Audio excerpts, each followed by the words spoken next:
Okay, cool. So we're going to look at transformations today. So we're actually more going to do like a visual approach, because I do find that if you see something visually, it really does help to understand what's going on. Now, the funny thing is, because you guys understood the trig transformations so well, if we think about them in terms of the trig transformations, any transformation is actually exactly the same. Okay? You were doing exactly the same thing to a parabola that you were doing to the sine function, right, when you were transforming it, okay? So the most simple ones, the ones that we're going to start with, are what we call translations, okay? And all a translation is either a vertical or a horizontal shift, okay? So a vertical shift is where you take any graph and you say, right, I want that graph except whatever y. Remember, the whole idea is that a graph is just a visual representation of an equation, okay? And an equation is written in terms of a dependent and an independent variable. So the independent variable is usually x. We plug in an x coordinate and it spits out a y coordinate. That's the whole point of having it as y equal to, okay? And what a vertical shift would do is, okay, take the y coordinate, whatever it was, and increase it by an amount. In my case here, I've written as plus a, right? So it would either move the graph up or the graph down, depending on the value of a, okay? A horizontal shift does precisely the same thing, except this time we're going to move the coordinates around, okay? Now, if you think back to when we did the sine and the cosine function, when we did a horizontal shift, all that was happening is our values that we wanted were either just arriving earlier or they were arriving later. So, for instance, the sine of 90 degrees, okay, is, I believe, 1, okay? And if we shifted the graph over, it might arrive earlier or later at 1, depending on how much we shifted the graph. So what we can do is we can have a look at some examples of this, okay? So let's go, I'm going to just take some random function. Okay, here we have the function x squared plus 2x plus 1. Now, who can tell me if I had to write that as a completed square, what would it look like?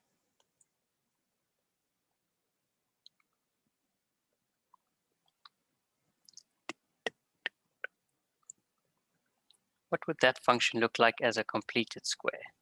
X squared plus 2x plus 1. It would be X plus 1 squared minus 1. Nope. No, x plus 1 squared. Yeah, it's x plus 1 squared. It's just x plus 1 squared. This is a perfect square, right? Yeah. By just from its nature. I've picked it specifically. Now, the reason I've chosen this example and the reason I want you to understand the perfect square is that it's very helpful to have be able to transform an equation into the perfect square, because it really can also make your life a lot easier with transformations, okay? So let's think about what's happening here. We have the graph here of x squared plus 2x plus 1, okay? And let's first look at a vertical shift. So I'm going to select my purple graph. I'm going to keep the black graphs going to pretty much be like our test sample, you know, the control. It's going to stay there so we can see what it looked like and where it's going, okay?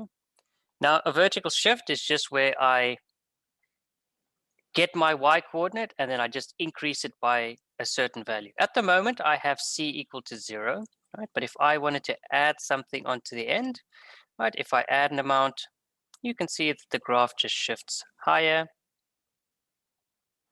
And if I take away values, the graph will shift lower. Okay, so that's just a vertical shift. Nothing too simple or difficult there, okay? Let's have a look at a horizontal shift, okay?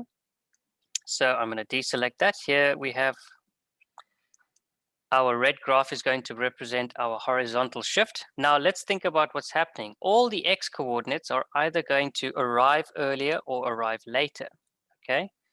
And you guys will see this as we shift A up and down. Now remember, x coordinates are funny. They always seem to be the opposite of what they appear to be. So when we remember when we solve in quadratic equations, if we have x minus 1 in the bracket, the solution ends up becoming x plus equal to plus 1, okay? So when we shift the graph, if we subtract A, it's going to move to the right.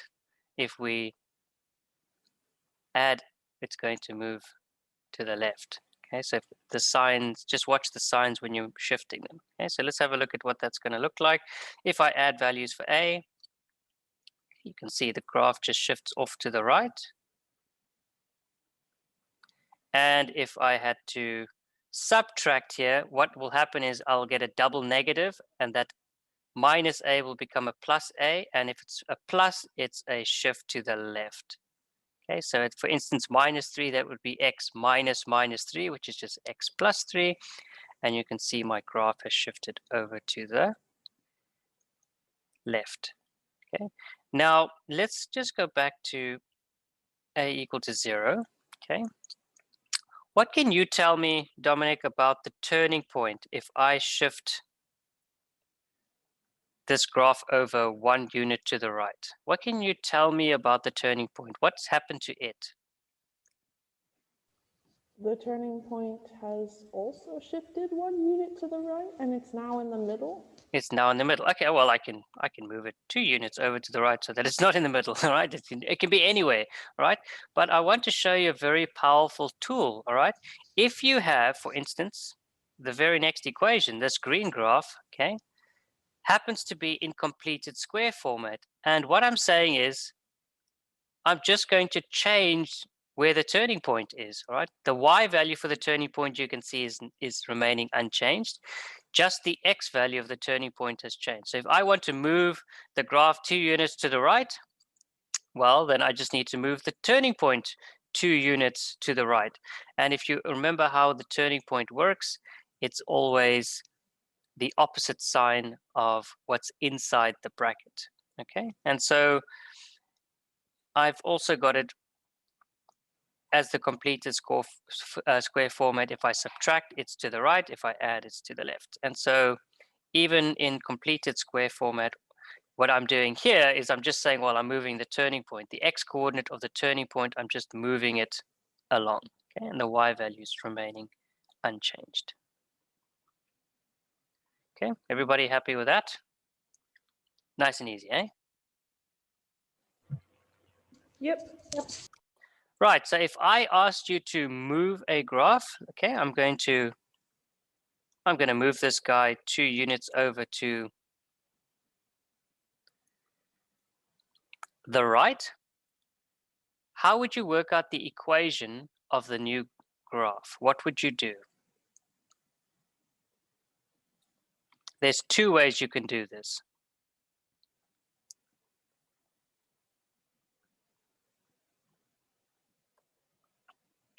Okay, I'm going to write the equation for my function here. We have y equal to x squared plus 2x plus 1. And I want to translate this graph, all right, over 2 units. Okay, this is in vector format, the top vector being a change in x, the bottom vector being a change in y. So this represents a change in the x coordinate and a change in the y coordinate. And if we quickly have a look at when we're looking at transformations, the important thing with transformations is with a horizontal shift, a positive shift, in other words, a shift to the right becomes a negative on the inside of the bracket, which is different to a vertical shift where we do not do that. Okay. So Zara, if I want to translate this graph over 2 units to the right, what will the new equation, how would I work out the equation for the new graph? What would I do? I can do two things. There's two ways I can do this. Would you take x and then substitute it to be x minus 2? Okay, and would I do that with all the x's, eh? Yeah. So I'd go y equal to, right, I don't want x anymore. I want x plus 2, and I want x plus 2 here as well. Sorry, not plus 2. I'm not listening to Zara. It's minus 2. Sorry, Zara. And then plus 1. Okay, and I'll just now algebraically go and work this out. So this will be x squared minus 4x plus 4 plus 2x minus 4 plus 1. Okay, this will become x squared minus 2x plus 1. Okay, so there would be the new equation for my graph. Now, there is obviously an easier way to do this, okay? Especially if you can, for instance, see that this function can just be written as a perfect square. Okay, this is just x plus 1 squared, right? I want to translate this graph over 2 units to the right, right? In other words, I want to change my turning point, the x coordinate of my turning point, 2 units over to the right. And if I'm moving to the right, I'm going to subtract 2. So I'm going to say that I want y equal to x plus 1, and I want to translate over 2 units to the right. This will give me x minus 1 squared. And if I had to expand that out, I'll get x squared minus 2x plus 1. Okay, and you can see that if you had it in this format already, right, it's a lot less tidying up to do when you're working out the new equation. Okay. In the same sense, if you get asked how many units a graph's been translated, all right, you can compare the equations. If you change them both into completed square format, you can compare the x coordinate of the turning points to work out how much it's been translated. Okay. So there we have our translations. Is everybody happy with the translation part? They're normally the easiest ones to understand. Yep, all good. All good? Right, let's have a look at reflections. Okay, reflections are just like putting a mirror on either one of the axes. Okay, so if we have the graph for y equal to minus f of x, what we're saying is, right, put an x coordinate in, get a y value out, and just change whatever that y value is into the negative of that, right? So if it was positive, it becomes negative. If it was negative, double negative, it becomes positive. So we're just saying, to get our y value, we don't like it, change it into the negative. Okay, so let's have a look at what that looks like visually. So let's turn this guy off. We'll put our control guy back on, x squared plus 2x plus 1, right? This time we're going to do a reflection, okay? So a reflection is where we take the function and we're going to change it. I'm just going to change it for now into a simple minus 1, okay? So we're going to change this value into minus 1. Now, I'm sorry, Desmos can't put, I would like to put that d in front of y, but unfortunately it doesn't like that. And you can obviously see we've now had a reflection in the y-axis. So every original y value of my original function, okay, so if we have a look at some of the coordinates, you can see the y-intercept, for instance, at plus 1 has just become minus 1, all right? There was a value at x equal to 1 that was 4.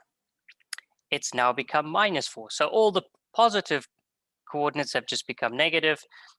And in the same sense, if this was a negative graph, all the negative coordinates would have just become positive. Okay. So that's just a reflection over the y-axis. Okay. Again, pretty easy one to understand.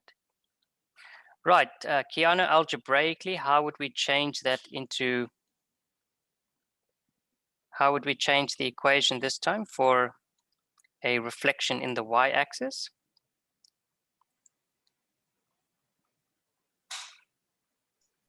You just put a minus. Where do we put the minus? Very important. Minus y equals. Do I just put the minus there? No, no, no. You can put it at the in front of the y. Yeah, in front of the y, okay? Because if I want to solve for y now, I need to multiply both sides by -1. In other words, I'm actually doing this, right? I'm taking the whole other side and making it negative. It just looks nicer when you put it in front of the y, though. Yes, it does. It does. I wanted to do that in Desmos, but it doesn't like it. It spits out some, I don't like this. Do not accept. Right, let's turn this guy off for a second. We'll just go back to 1. Right, let's have a look at a reflection in the. So let's go and have a look quickly. A reflection in the. Where have we gone? There we go. A reflection in the. With the x coordinate. Okay, this is like putting a mirror on the y-axis, right? And now we're just doing mirror image left to right. Okay, so in other words, what's happening here is if I gave you an x coordinate of 2 and it gave you a value of 4, instead of 2 giving you a coordinate of 4, now -2 will give you the coordinate of 4. In other words, what was on the left-hand side is going to go onto the right-hand side, and what's on the right-hand side is going to switch to the left-hand side. The one point that's not going to move is which point? Who can tell me which point's not going to move? The turning point. No, the turning point can move. But there's one point that's not going to move. And I want you to think about when we have an equation, there's one guy in there. Intersect. Yeah, the y intercept. intersect. Because he's not affected by x. So he doesn't care about your minus x. He's like, screw you. I will stay where I am. Okay. So let's have a look at a reflection in the. So here we have our guy again. X squared plus 2x plus 1. And now we're going to reflect him in the y-axis. Okay, so I'm going to change my value in front of x. I'm going to make all the x's negative. And to do that, I'm just going to change this to -1.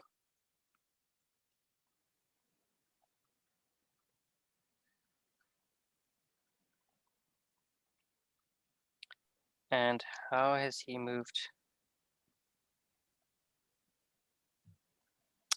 Oh, I've put the minus in the wrong place. I'm just going to shift him down because I'm too lazy and naughty.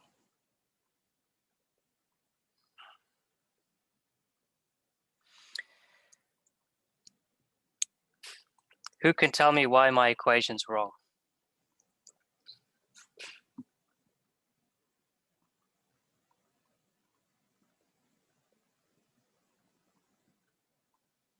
Any takers? No. There we go. That'll work, right? That whole thing has to be squared. Because otherwise the it becomes a translation reflection as well in the opposite, in the other axis. Okay, so you can have a look here, have a look and see that the turning point, okay, has moved, right? Because it's a reflection, right? The x or the y-intercept has obviously remained unchanged because regardless of what we do to x, the y-intercept's not going to change.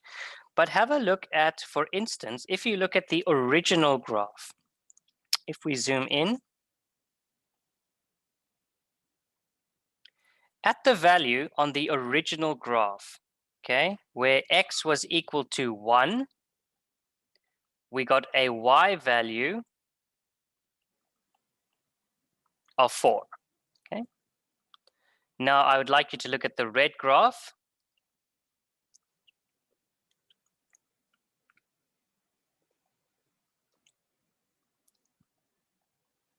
that same value is now shifted to where x is equal to -1. Okay, at -1, we have 4 now. Okay, we can do the same thing if we look at again, if we go back to the black graph, that's the original function. We also had a y value at -3, x equal to -3. We got a y value of 4. Except now at +3, we have a y value of 4. Okay, so what's happened is everything that was on the left-hand side has switched over to the right, and everything that was on the right has switched over to the left.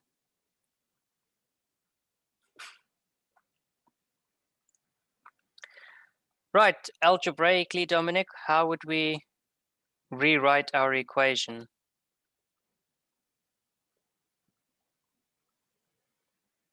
We have y equal to x squared plus 2x plus 1. If I want to reflect it over the y-axis, right, what would I do to my equation?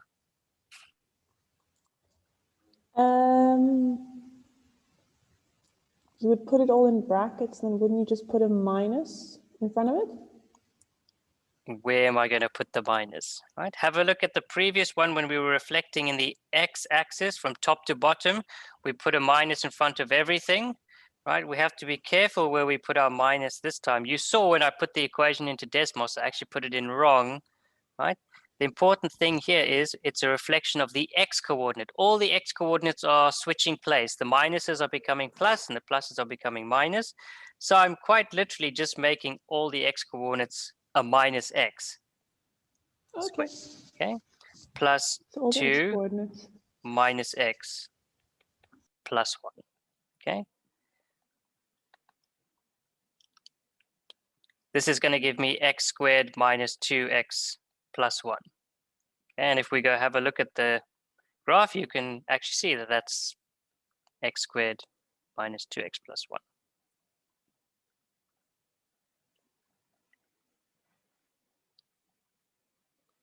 Everybody happy with that? Yeah. Yep. Yeah. Right, let's go and have a look at the final one. Okay, the final ones are when we do the stretches. Okay.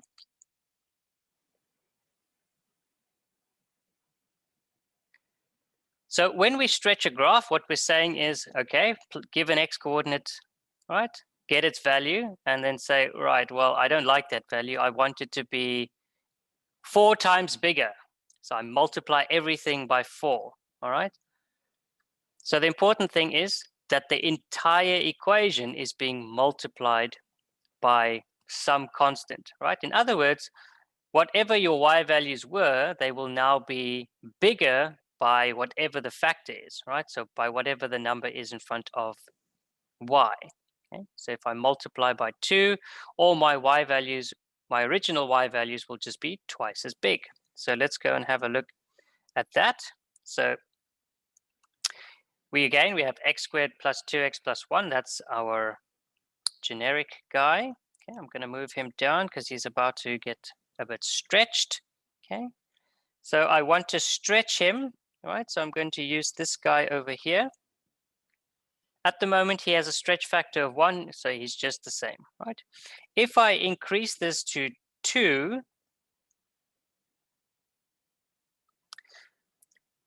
what we need to look at is all the values for the y coordinates. So the easiest one to look at is the y-intercept. The y-intercept was 1. It's now 4. Okay. At x equal to 1, on the original graph, we had a y value of 4. Okay. On my new graph, I have a y value of 8 because it's doubled. It's jumped up 4 units. Okay. And we can say the same for all the points, right? All the y values for the same x values have now increased by 2 units or doubled by a factor of 2. And we can obviously increase this, and this will increase the y values and make the graph skinnier. I wonder if you guys can remember, what would we have called this in trigonometric terminology?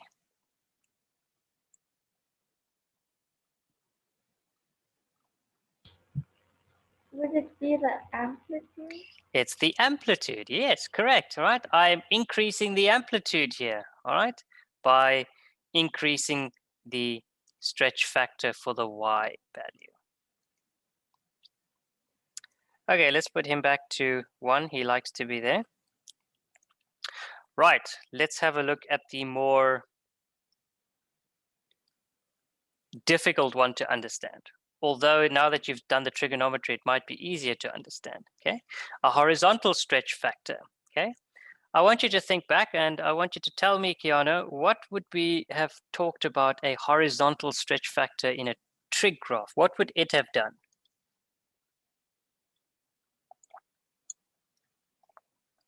If I asked you to tell me what is sine of 2x, what could you tell me about sine of 2x?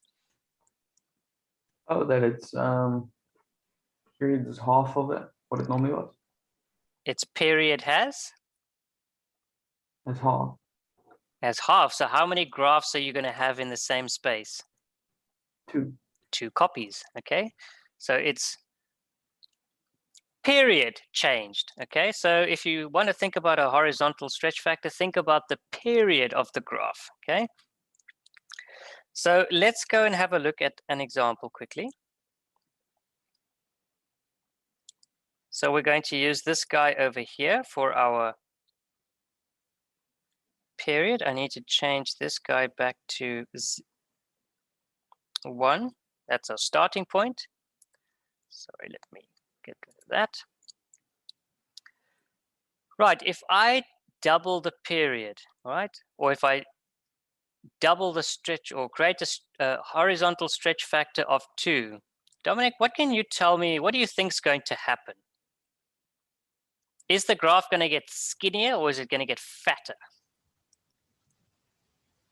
I want you to think about what happened on the sine graph when we put a 2 in front of x. The period became smaller. Yes. So what do you And think is going to happen? If we increase b, it's going to get skinnier. And if we decrease b, it's going to get wider. Yeah, But the y-intercept will remain the same. it should remain the same, correct? All right. So let's double the period. Let's make this 2. Right, what I want you to look very specifically is, and I'll even zoom in nice and close for you, right? I want you to have a look at some x coordinates and compare the old and the new, okay?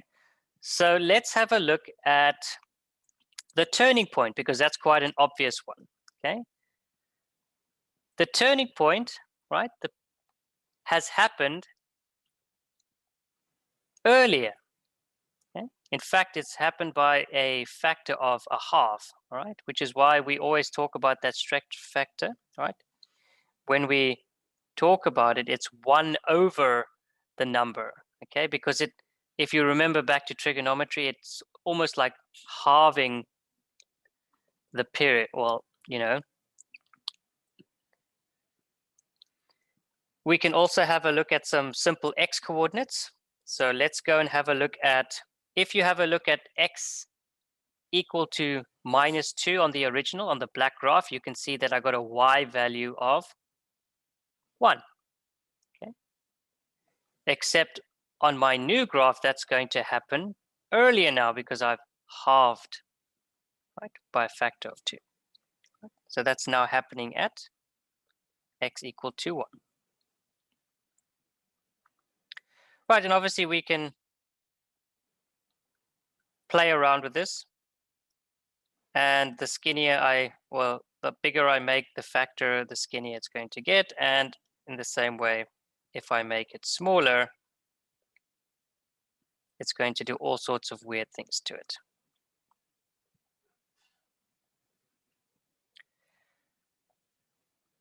Right, that brings us on to the last little concept, and that is that the order is obviously important in what we're doing, okay? If we have multiple vertical transformations, there is a particular order that we have to apply the transformations, okay? So we have to stretch the graph first, so we stretch it out, and then we move it up and down. And I'm going to show you why in a second that we have to do that, okay? With the horizontal ones, it works in the opposite way, right? And if you think back to when you drew trigonometry or trigonometric functions, it was easier to move the trig function first and then to change the period, okay? Because we could get our new turning points before we had to change them. So if we are talking about horizontal transformations, we're going to move them first. So we move it left and right first, and then we will either halve or double or do whatever the stretch factor is, remembering that it's 1 over the number, right? So let's quickly go back to Desmos, and I'm going to turn our original guy off for a second, and I'm going to pop these guys on. Now these might look like the same functions, but I'm going to quickly show you, if you have a look very carefully at the way that I've written these, okay? The black one, which is the one that I've selected at the moment, the vertical translation is outside of the stretch factor, okay? And on the purple one, it's on the inside. In other words, it's going to shift first and then it's going to stretch, right? And I want to show you why order is important here. I'm going to apply the same two transformations to both of these graphs, and I want you to see what's going to happen to them, all right? So D is going to be my stretch factor, and C is going to be my transformation or my translation up. So I'm going to translate up first because that's not really going to change much for either of them if I keep the stretch factor the same. So I'm going to move this graph up, and you can see that both of them, because you can't see them, they're on top of each other. Both of these graphs are in the same place, right? And I can move this up to 3. Now, here's where the big change is going to come. This is why order is important. I'm going to stretch the graph now, and you're going to notice that they're going to, they're going to do two different things, okay?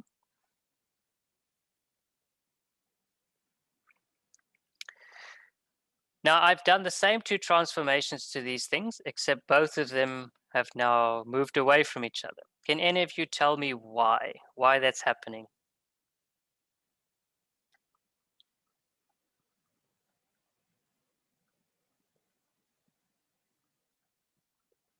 I want you to think about where my vertical shift is stuck in the purple equation.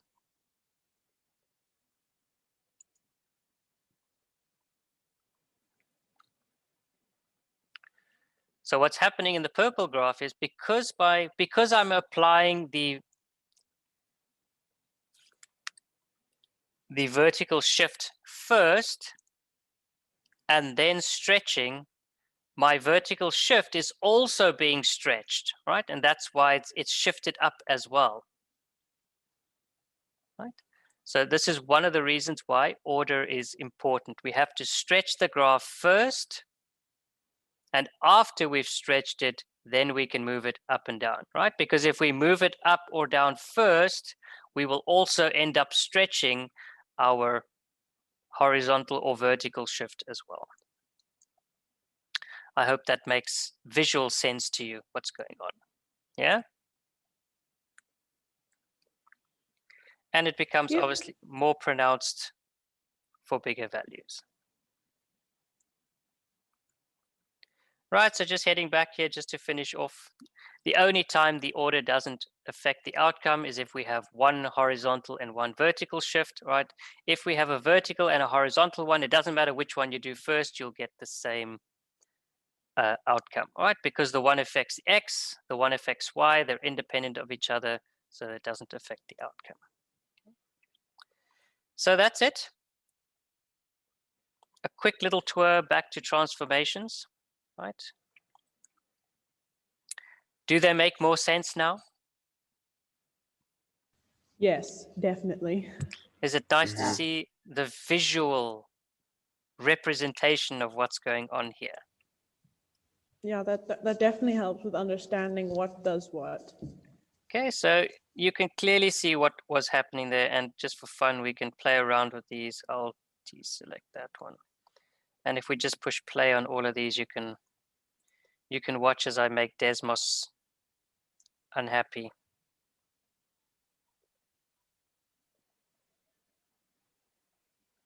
My goodness, it's like watching an acrobatic performance. There we go. We're making Desmos very unhappy here. So if you guys We're don't, making it work. I'm making it work. So if you guys don't have Desmos, right? An epileptic shock. Yeah.